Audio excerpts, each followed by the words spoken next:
Hi, everyone. I just want to say what a pleasure it is to be with you in the Silver 25th Jubilee. And I'd like to thank Barbara and the steering committee for inviting me to come here this morning to share my experiences and my perspectives on the lab sessions. But first I'd like to say, wasn't Bill amazing? Yeah.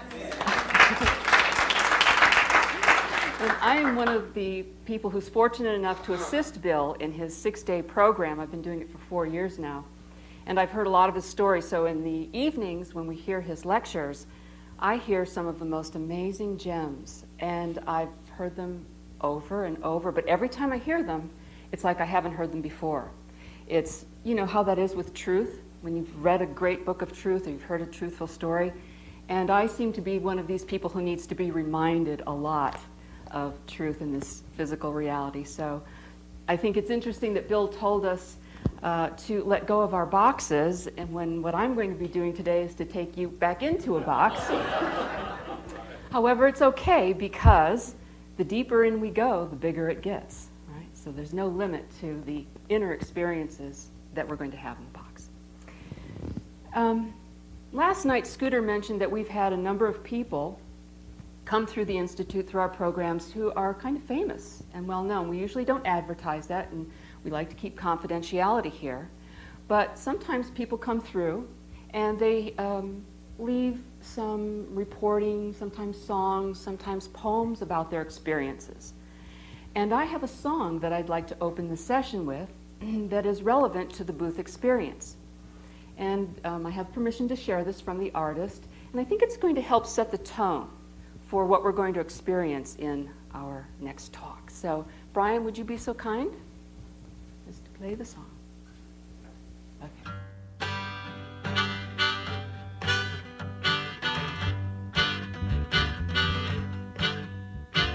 I was trying to meditate when I thought I heard a sound.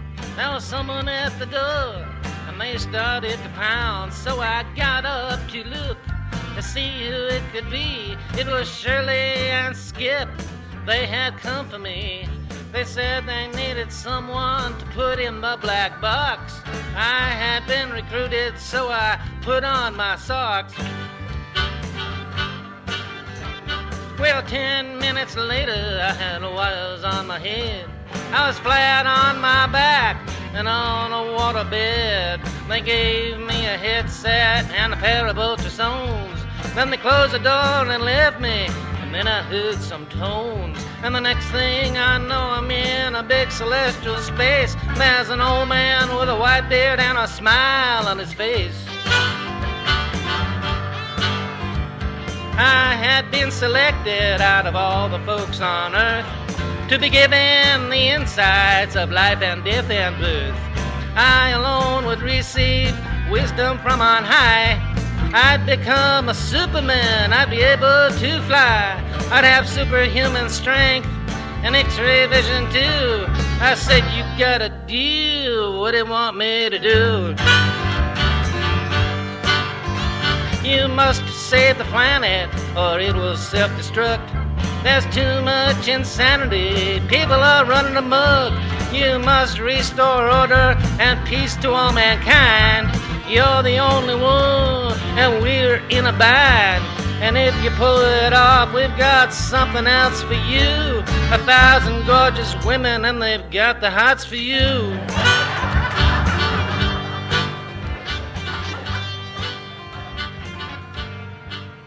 One. Wake up. I was afraid this was going to happen.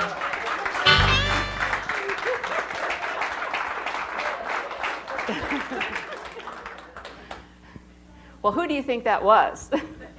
Sounded like BD, didn't it? It wasn't. That was created by one of our participants named Russ Mason. He just did all these takes on programs at the Monroe Institute, and so he let us use this for our talk tonight, my talk today. Sorry. And hope you enjoyed that. As we get started, I also wanted to thank Mike George for shooting and editing all of the videos that we're going to be watching in this talk. And a special thanks to Ann Vaughn, who is in the lab, who really helped me with getting some material to present to you today. Okay, well, I am going to read my talk. I'm afraid I don't present this material enough to be able to memorize it, but I will read it with enthusiasm, so I hope that's okay. Okay. So most of you who are attending this seminar today are seasoned pioneers in consciousness exploration, and collectively, you probably hold more insights, more stories, and more transformational experiences than most other groups on the planet at this time. And because of your vast experience, I know that you have an appreciation for the tools that we offer here at the Institute to expand our awareness, to learn more about ourselves as conscious beings, and to know better just how much more we are than our physical bodies. And so what I'd like to share with you today is information about one of the more unique resources for exploration that we offer here at TMI. Some of you may have already experienced one or two of these booth sessions, and some of you may not have ever had one at all. Either way, I think that you'll learn some behind-the-scenes facts and details about this part of TMI's history. So, what we're going to be exploring are prep sessions. PREP is an acronym for Personal Resource Exploration Program. It's a customized session conducted in a specially designed booth in our lab. In fact, we have two of them. One is up at RMR, and the other is here. I call it the Nancy Penn booth because it's down in this center. Hemisync frequencies and verbal guidance are provided by a trained monitor to support a participant in their experience. Physiological data is recorded during the entire 90-minute session, and I happen to be one of the monitors at this time who does the facilitating of those sessions, doing the recording and sending in the signals. And I've been doing these for about 10 years now. I was fortunate enough to have trained under Dr. Darlene Miller, who worked in the lab for many, many years, and Skip Atwater, who are two very amazing people in the world of consciousness exploration. So they both had very different styles, and I got to observe both of them and learn from them, and now I think I bring a combination of the two in my own personal style in monitoring. So very shortly, I'm going to tell you about the construction of the booth, the monitoring equipment that's used, the history and the purposes of these prep sessions, and then I'm also going to tell you about the magic that can happen in these sessions. Actually, I think I'm going to work backwards. And I'm going to tell you about the magic first, and then I'll tell you some of the technical details, and then I'll tell you some more magic later.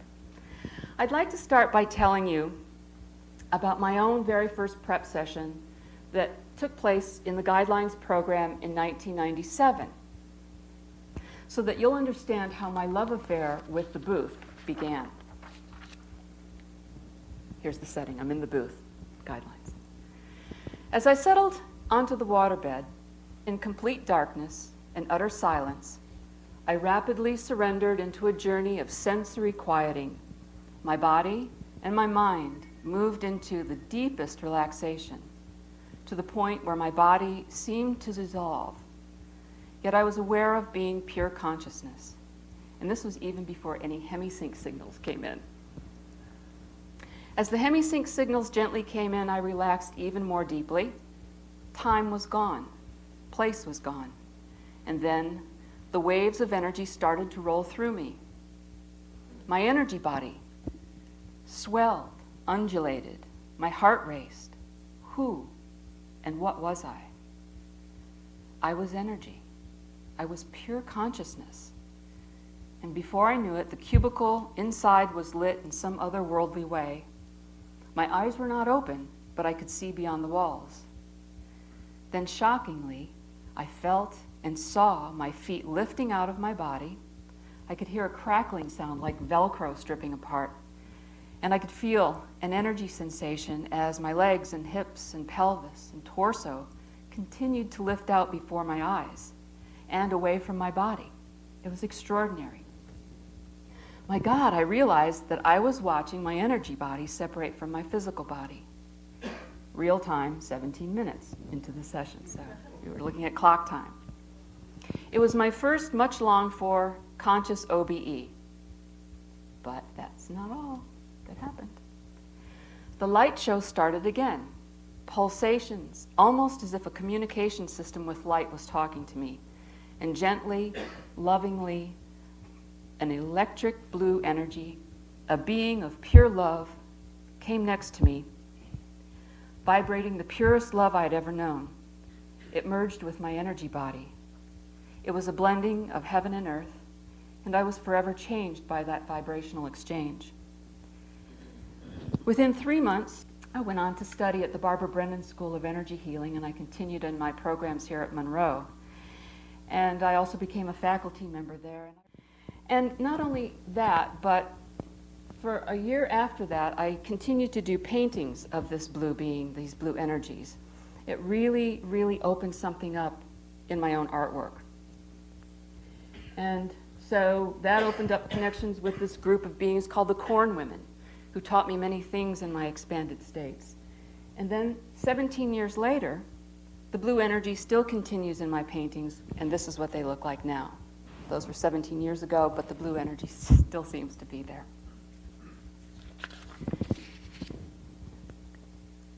Oh, and then after that came another series of artworks. I just wanted to show you this so that you can see where the inner resources started to come out in the outer world. I started coming into this language, and then I was commissioned to do a book with some very cryptic messages that were coming through, and that was another art project. I'd like to share another bit of magic from Barbara. She, last night at dinner, told me a story about her first prep session, and in the early days, they would have people coming from the professional division to talk about their experiences. And here's Barbara's story. I think it's quite fascinating. She said that when she got into the booth, and she described herself as the shy professor, if you can imagine that, or the shy professor. As she got into her experience, Jesus Christ came to her, appeared to her, and made contact, and gave her a message. And JC, as she said, "If you follow me, I will give you bliss." He placed his right hand on her right hand and sent an energy into her that indeed gave her bliss that she had never known before. And after that, a woman came behind him who happened to be the Blessed Mother. And she said, "If you follow me, I will give you peace." She had her left hand and placed it on Barbara's left hand, charged her with peace that she had never known before. It was quite extraordinary, she said. And then finally, they both said that if you combine these, masculine and feminine, together and follow us, you will achieve ecstasy. And she said she achieved this new state of ecstasy which transformed her life, and she was no longer the shy professor. Is that correct, Barbara? Okay. So, why are prep sessions so conducive to deeper, broader, and more expedient exploration for so many people? The answer may be in the entire design of the prep program, which was put together by Darlene Miller and Skip Atwater in 1988. And the word program is important here. You know, it's not just a matter of jumping into the booth and voila, something happens. An important feature, in my opinion, is in the design. And in that design is an actual prep process. So for many, many years, Skip would give a talk on Tuesday afternoons. It would be a lab tour talk. And he would talk about the importance of set and setting in consciousness exploration. He would explain why preparing ourselves to explore was so important and effective in consciousness exploration. You know, it's a little like baking a cake. You have all these ingredients, you have these steps, you measure, you preheat the oven, and when you follow all the instructions, you wind up with something really yummy to eat. And I think it's similar in our consciousness work. When we really prepare ourselves, we can have much deeper and better experiences. And that's one of the things we do here at the Institute that I think is so wonderful and unique. We, through our programs, give people this preparation process. So I'd like to go through that with you. Some of you have experienced this, some of you haven't, but it's just a reminder that when we begin to prepare ourselves, we relax deeply. So the sounds of ocean surf are very helpful. We have an energy conversion box that we can use to set aside anything that may be a distraction for us. So we're really sending the signal to put this aside. Right? And we can raise our energy with resonant tuning or toning. So through the breath, we increase our energy through making sound. Sound is vibration. We're preparing our physical bodies. We're preparing our energy bodies as another step in preparing our consciousness to explore. And we can contain that energy with our reball, that resonant energy balloon that we put around ourselves, really amping up our ability to move into the next vibrational state. And finally, having an affirmation. Affirmations, to me, are just vital when we're doing consciousness exploration and setting an intention.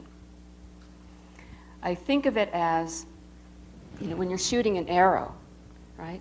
And you aim where you want to go, you put some energy into it, you put some focus, and you let it go. That's setting the intention.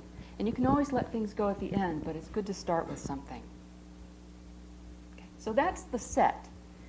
The setting that we provide here at the Institute are, first of all, the programs. That provides really a nice structure for us to move into safety and focus of purpose. And our check units. Stands for Controlled Holistic Environmental Chamber, in case you've forgotten that. It's also affectionately known as a pod or a cubby. And the isolation booth.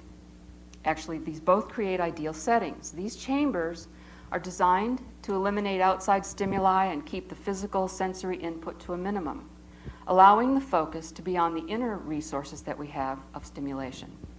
When all the factors of set and setting are in place, we can really travel. So the booth, along with an individual monitor guiding you and putting in hemisync signals, is about as ideal a setting as you can imagine. And I think that the isolation booth in the lab is like a check unit on steroids. Okay. So let me tell you in a little more detail about this isolation booth, or what's affectionately known by some people as the black box. The booth, and as I said, we have two of them, one at Nancy Penn and one at RMR, is soundproof, and it's electromagnetically shielded in copper, so it acts as a Faraday cage.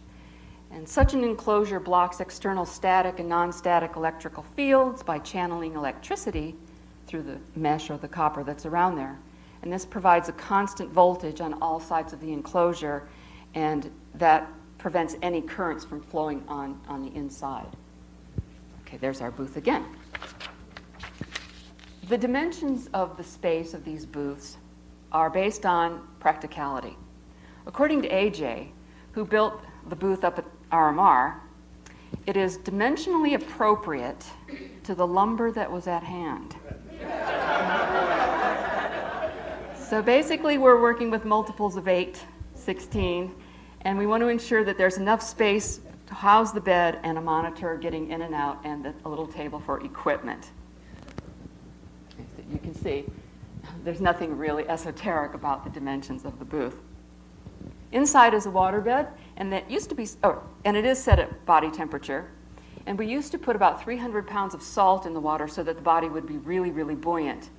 And that way you don't feel your body, and it's more conducive to having expanded sensory experiences. And it used to be embedded in sand, and the one up on RMR is buried halfway underground, so that if you feel or hear rumblings in your session, you can be sure that it's not the vegetable truck that's delivering groceries outside. And I have a little rumbling story to share with you. A couple of years ago, I was doing a lab session up at RMR with a woman in the booth, and as I was listening to her, I started to see things shaking on the table, and papers and cups and pencils were rolling, and I was shaking, and I said, oh my gosh, and I realized that we were in the middle of an earthquake. Now, this woman is in total isolation, half under the earth. She's feeling the vibrations, and I hear this sheepish voice that says, are these the vibrations Bob Monroe was talking about? Oh, yes.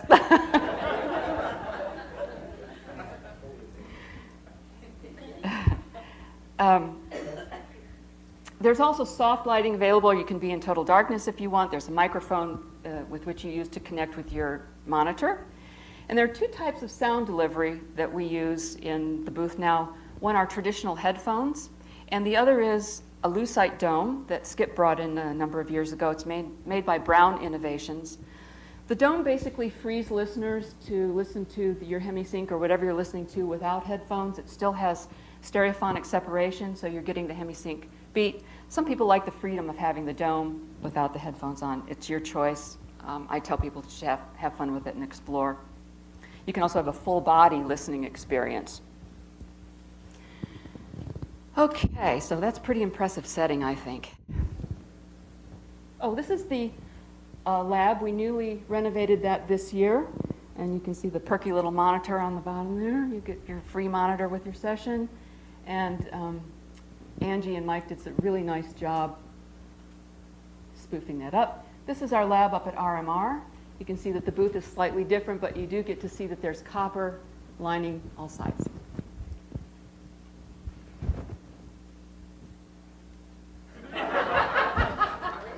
Okay. During your session, physiological readings are measured so that the subject has some evidence of something that may have happened that was relative to their subjective experiences. With J&J monitoring equipment, we measure skin potential voltage, we measure peripheral skin temperature, and skin conductance. So the top line, this is measuring skin potential voltage, and the way we interpret that is that when there's shifts in consciousness, there's probably something happening on that blue line.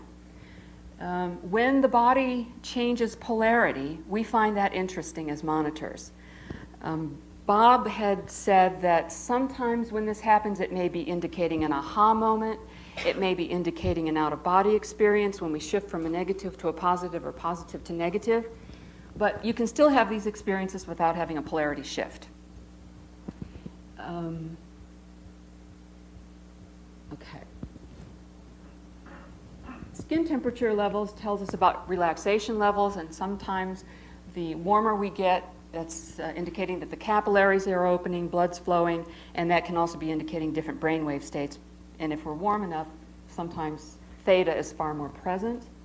And down here is the galvanic skin response, conductance or resistance. And as monitors, we look at that and see what's happening with the emotional shifting for the participant. We can't tell what brainwave state you're in. We can't tell what focus level you're in, but we can see when there's been some shifting, which we find of interest so that we can interject, we can talk to you, see what may be happening. And then when you come out of your session, you will get a printout of your 90-minute session that'll show you exactly what happened. So, for example, if I had this great conversation with my dead grandmama on some higher level, and I go, was that just my imagination? Well, I can look at my graph and say, wow, there was a correlation between the physiological changes and the experience that I was having. So people do find this of value. We don't do any brain mapping anymore. Skip did that back in the 90s. He brought in brain mapping as part of our research on HemiSync. He used a 16-channel EEG, and they recorded the now famous synchronizing of hemispheres and the predominant brainwave states that you can see. You've all probably seen these, correct? Over time? Yeah. Okay. That was a very important contribution. We also keep an audio recording going during the session so that the subject can verbally take notes of anything they want to remember while we're in expanded states. Sometimes it's hard to remember 90 minutes worth of journeying. In guidelines, we train participants to speak while holding expanded states, and most people find it very easy to do. And there are different ways of reporting. Back in the early Explorer days, Bob found that there were at least 3 ways that were really good at getting information from the explorers. One is that they would report their direct experience, simply recording it.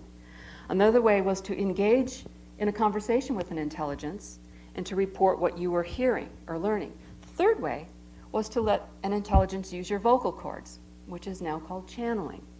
And you may remember that the Patrick retrieval session was a really good example of channeling when Rosie McKnight let Asso and Patrick use her vocal cords. And in my experience, people get a lot more comfortable doing some channeling once they've had a couple of sessions. Sort of, it's a different thing to hold there. And this just shows you the different ways as time went by of how the recordings were made. The early days, we used the reel-to-reel, and then we moved to cassette tapes, and then it was CDs, and now we're on to digital recordings, so we are keeping up. All right. Oh, we lost something there. So what do people explore in these sessions?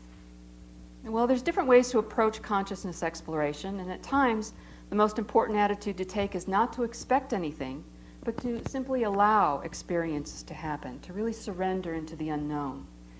On the other hand, I think it can be important to go with something as an intention, as I said before about this arrow, that when you have something that you focus on, energy will follow. And quite likely, you'll have some experiences that are very productive for you.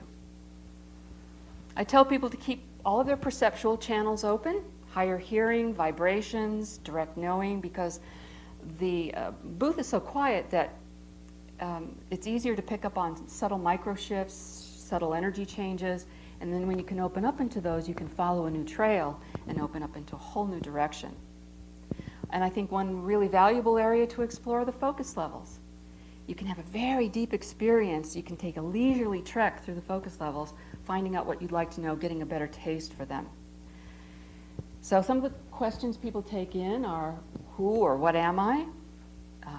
Maybe exploring other dimensional realities, useful creative ideas to bring into physical reality, awareness of past and future lives, and the associated gifts and challenges that we may find out about our past lives. Also, we can explore healing on all aspects of our being, our past, our present, our future. We can explore unity consciousness, conscious OBEs, accessing guidance and guides, and experiencing unconditional love. Sometimes the goals are achieved and expectations are fulfilled, but most of the time what is realized is something surprisingly different, something of far greater importance.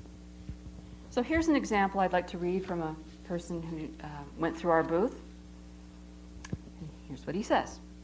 Well, I was in the booth with Skip as the guide. I relaxed deeply, yet not much was going on. Skip came in and asked, "And what are you experiencing now?"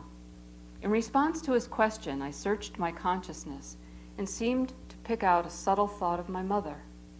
I told him this. He replied, "Go to the moment she knew that she conceived you." Instantly, I was in her consciousness at that moment. I was her fourth child, so she was quite relaxed about the pregnancy. It was fascinating to understand deeply her consciousness as a young woman. I followed along until the moment of my birth. I felt great joy as the family gathered around, and they were so happy that I was born, and I felt that my mission was to bring joy.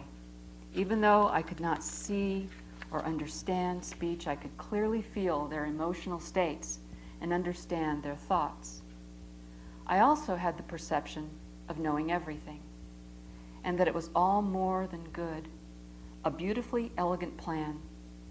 I tracked my development until I was about a few months old, and then the knowledge of everything began to slowly fade. Then I hit a block. I reported this to Skip, and he replied, "Now we can begin the work."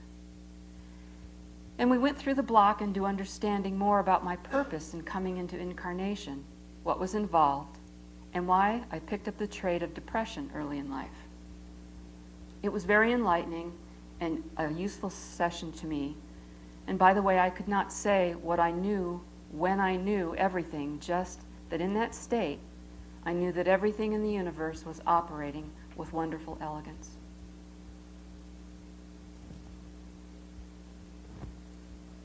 So what I notice in a lot of sessions for people is this connection with a greater love. And sometimes it's the greater love that we are, or it's the greater love that's available to us to remind us of the love that we are. These can be really profound and deep.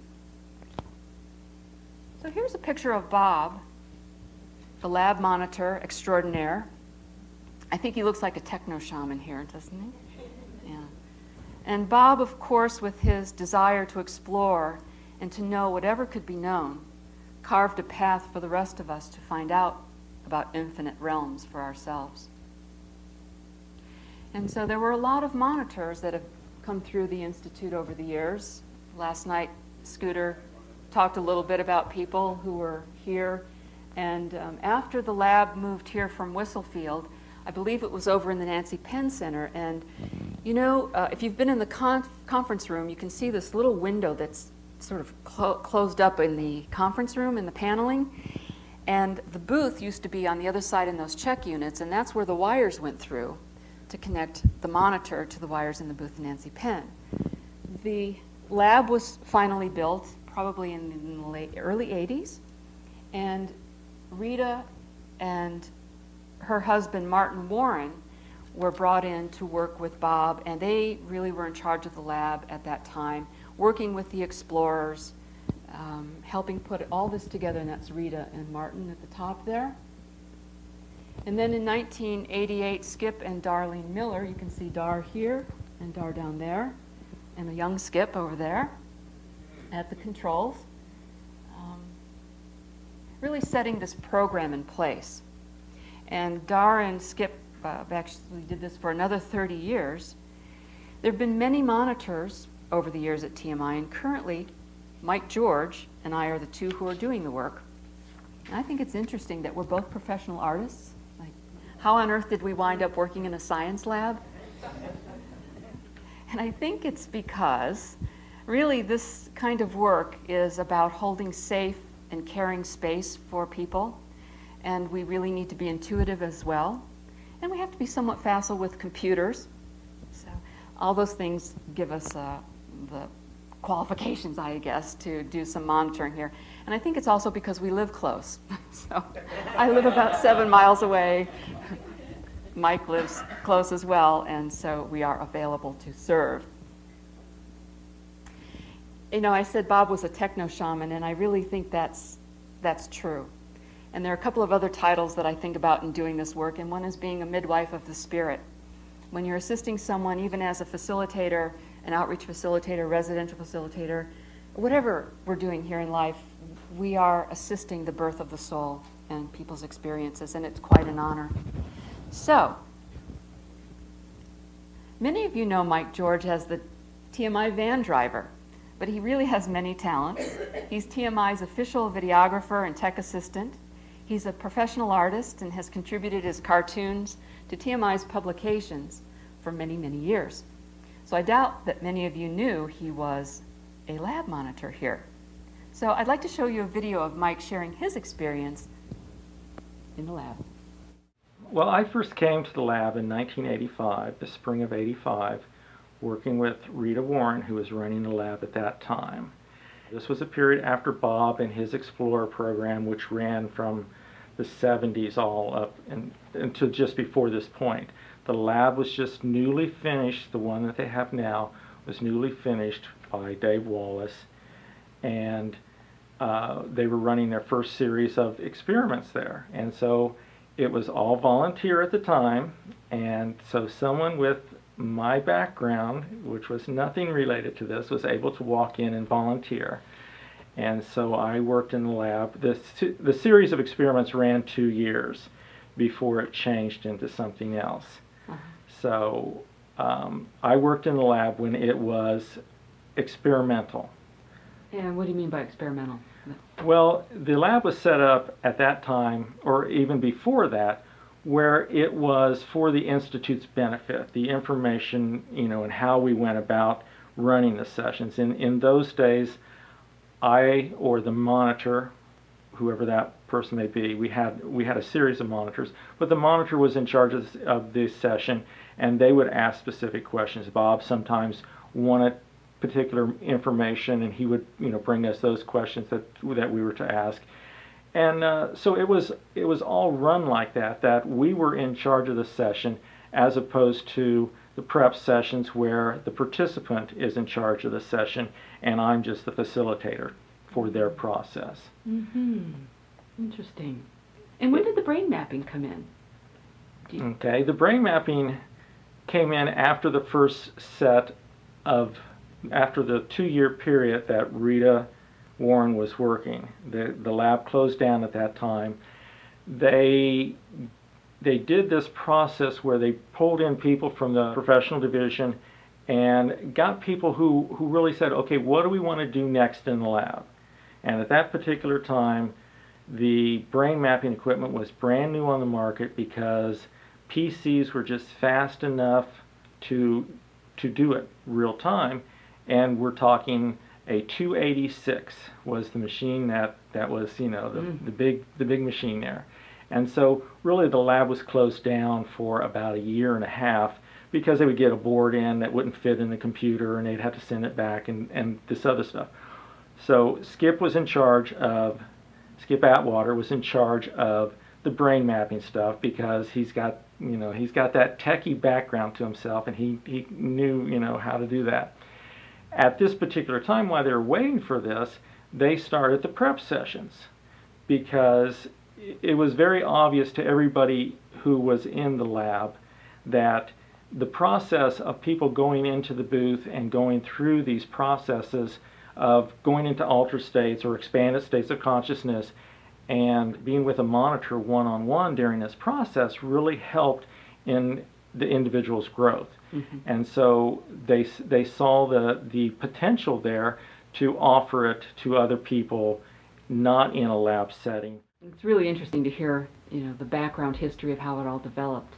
And so what I'd like to ask you now is a little bit about your personal experiences, and I'm sure you've done a number of those sessions as a participant. Mm-hmm. Can you tell me about how many you've done and what it was like? I've done close to 60. I'm not sure the right number, but it's between 55 and 60. For me now, when I go in the booth, I immediately drop into deeper states of consciousness. I can feel those states of consciousness as I move through them, which is one of the things you learn by doing these sessions, is you learn to differentiate different states of consciousness. I used to think of Bob as a techno shaman, and I think that's what we get to do when we monitor these sessions, is become somewhat of techno shamans. Mm-hmm. Would you agree? Yes. It is an unusual skill set that we have, and I was telling my family the other day, I don't know if I can take this skill set anyplace else.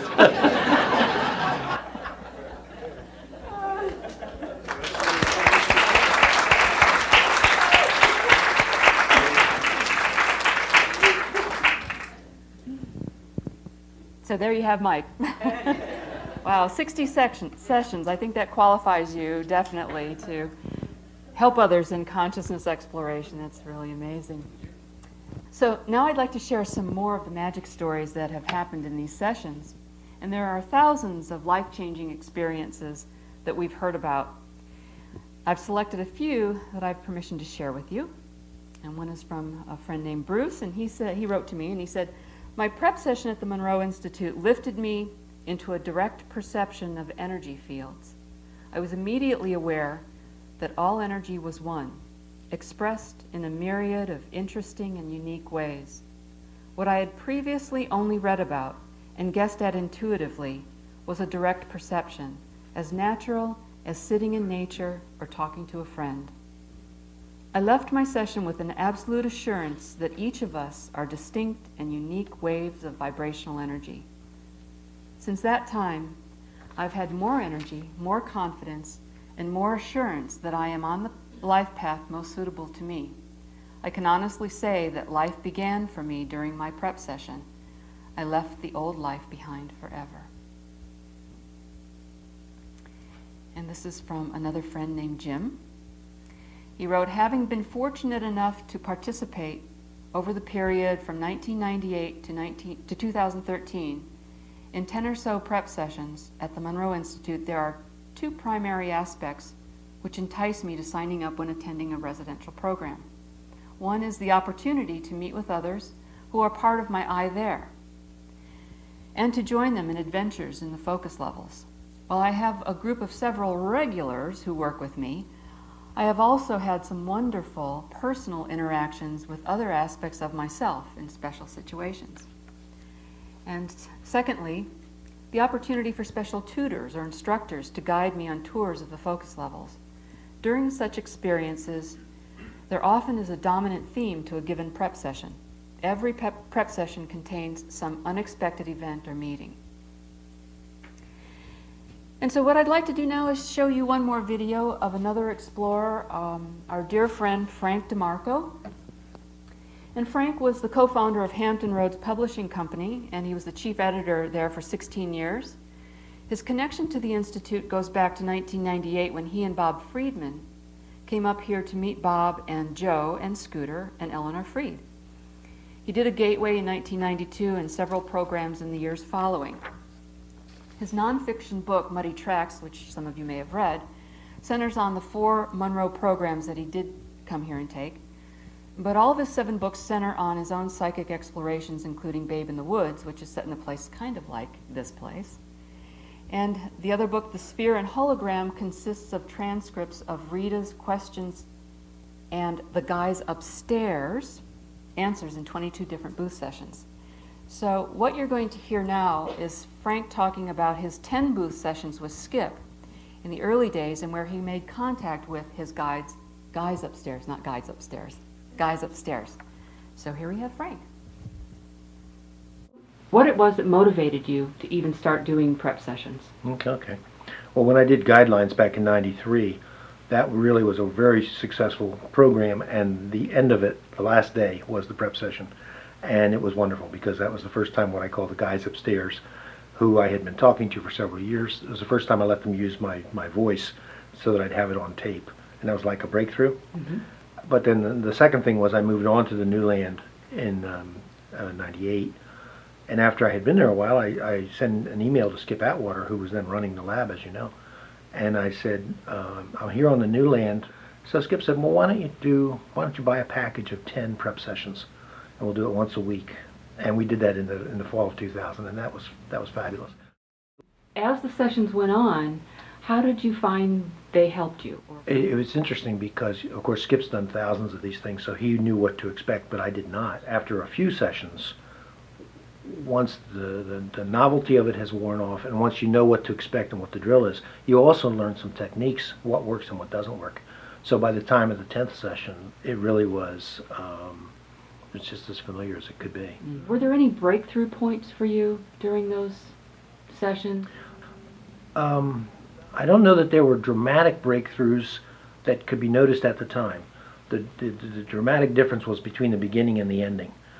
And then about, I don't know, maybe an hour into the final session, Skip and I both realized that what had just come through me was the culmination of the whole thing. And in fact, they said, now you have a place to stand. And in fact, I did. I mean, they had given me an entirely different way of thinking about the world and how to function in the world. And they had done it over this period of several sessions. Was the physiological data that they were recording helpful to you? Oh yeah, it was very helpful. Mm-hmm. In fact, almost every time I did it, I would bring my own portable tape recorder and record the sessions that Skip and I had afterwards. And recording that debrief was as interesting as the session itself. Mm-hmm. As we looked at the chart, every chart was different. Every chart was a different form. And there was one chart where we crossed the null point, and well, actually where I danced the null for the whole period. And there was another one where the blue and the green lines went absolutely in opposite directions, and there were other ones where they tracked. So it was kind of like a biofeedback device for you as well. It was, and using those charts where Skip could say, here's this point, this is what's going on when that happened. That really was very helpful. Mm. And the fact that there were 10 charts and no 2 of them looked alike was really very, very interesting. Mm-hmm. So how has this carried over now for you, the things that you learned in that whole time? Are you still using any of the things that you did back then, or have they carried through? I think you'd have to say that my entire life has been shaped since then. I mean, literally. We did the 10 sessions, and in the course of the sessions, there would be 2 kinds of things that would come through. One would be, say, a visual. And I'd be trying to make sense of the visuals, trying to get what the associations were, sort of like interpreting a dream, or pushing it a little farther. The other would be there would be times when they would come through and they would give us a little disquisition. And I remember one time I said at the end of it, I just said to Skip, I sure hope the recorder didn't crap out, because it was just this beautiful paragraph that when you're really in the flow like that. You're saying the words as fast as they come. You have no idea what's going to come, and you don't have any way of shaping it. Mm-hmm. You're just hanging on to you're riding the wave. Mm-hmm. And at the end of it, I'm going, wow, what was that? So it's really valuable to have a monitor who's right there with you, on track, and intuitively going where you're going, so they can help bring through the questions that you don't initially even have to think about, but they can start to maybe act as your left brain a little bit. And is that correct? Two ways, in Yeah. fact. What you're just describing is what Skip did. Skip was superb as a monitor, because I always felt he was right there with me. And if something happened that I didn't know what to do with, like for instance, one time I got a headache in the middle of it, and I said, Skip, I'm getting a headache here. And rather than looking at it as a disruption or not knowing what to do with it, Skip just very calmly said, well, welcome the energy in and ask what you can be learning from it, which I did. And that's the kind of thing that a really good monitor does. The other thing is what Rita was doing. She was, how do we say this, facilitating the content, let's put it that way, by her being there intellectually and by her knowing where to go with it and by her asking the right leading questions, she was able to allow the things to come forth, even though she had no idea where it was going to go. So both of those are aspects of a really good monitor. I have another question for you. Who are the guys upstairs? When Rita first asked the question about how many guys upstairs there were, which was her very first question, she got in trouble because they said the question doesn't really make as much sense as we think it does. They said not only are they not necessarily individuals, but we aren't the individuals we think we are. They described us as communities. They finally got around to describing us as a ring that holds together all these threads. And they said that from their point of view, the threads are as obvious as the ring. So thread might be a trait. Okay, so you might have red hair, bad temper, artistic disposition, interest in old cars, plumbing, whatever it may be. We have millions of these threads, and our personalities in the body here on earth that we identify as us, we are rings that hold all these millions of threads, which is where we have the opportunity to change. You know, you can put some threads down and pick up others, okay? So if you look at your own, who are your guys upstairs? They're your own physical relatives. It seems to transfer that way. There are whoever you happen to be in resonance with at the moment. So there was a couple of years when I was interested in pottery, and I was learning pottery. During those couple of years, whoever on the other side had a resonance interested in pottery, it would be someone I could connect with if I wished to. The guys upstairs are anybody that we have a resonance with, whether a permanent one or a temporary one.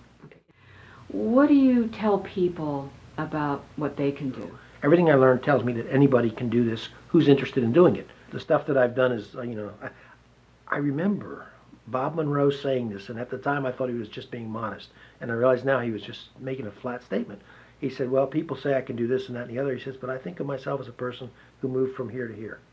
And I thought, yeah. So in closing, anything else you'd like to share? I'd like to say thank you for the opportunity, for one thing. But I'll go even further than that, and I will say on film, or whatever this is, as I have said to people for years, for more than 20 years, I feel like Gateway was the beginning of my conscious life. And I don't, it's difficult to say anything more meaningful than that.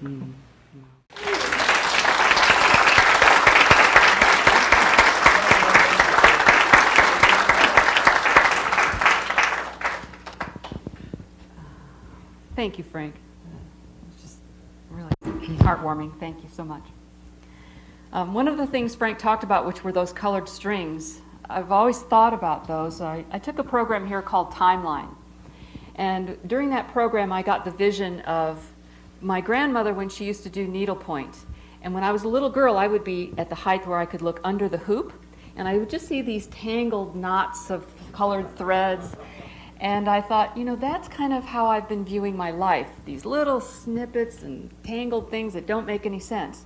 But then when I got to stand up and look over the hoop, as what Bob would call having a different overview, I could see a beautiful pattern that was being woven on the needlepoint. And so thank you for that analogy of the strings. And finally, I want to mention one of the most important factors for, in my opinion, successful exploration, and that's the human heart. So what does love have to do with any of this? A lot. When I talk to people before they go into the booth, we figure out what their goals are, what they'd like to experience, what their perceptual channels are, maybe the best ways to support them in going into the booth, and what their desires are. And we have to remember that the word desire comes from the Latin desire, which actually means from the stars. So that when we get in touch with our heart's desire, we're getting in touch with the higher aspect of our longings. And I try to remind people that to also bring the heart energy as they explore in. The heart will lead the way. The heart is the opening, the portal to the higher dimensions. And I'd like to close with just a couple of thoughts. One is an excerpt from a poem by a woman named Mira, and she was one of the most renowned women poets of India. She lived in the early 1500s. And here's what she wrote. All actions have evolved from the taste of flight. The hope of freedom moves our cells and limbs. Unable to live on the earth, I ventured alone out into the sky. I write of that journey of becoming as free as God. Don't forget love. It will bring all the madness you need to unfurl yourself across the universe. And my last thought that I'd like to share is about my personal awareness of what the work of being a monitor is for me. Earlier this year, my friend Gina and I were sitting in Bill Buellman's out-of-body intensive, where I get to assist him. And I'm basically the house mom in that course. I get people the meals, I wake them up, I do hemisync stuff. And my work is very quiet and attentive there, just like my work is in the lab. And Gina says, sometimes we get to be the Sherpa in life. You know, the guides who carry the bags and pack the mules and cook the food and keep the trails safe as the pilgrims climb up the mountain to find the divine. And I think sometimes this is Sherpa work. And there's very little work that's more rewarding for me and more sacred, to be the midwife of the spirit, to be the Sherpa. And so I truly believe that I was able to find and follow this life path opportunity because I learned to ask for and receive the inner guidance that's available to me anytime. But it was the booth experiences that brought through the undeniable clarity of the interactive guidance that's just waiting for me to acknowledge it. So thank you for letting me share my experience, and if you have any questions, I'll be happy to answer them. Thank you.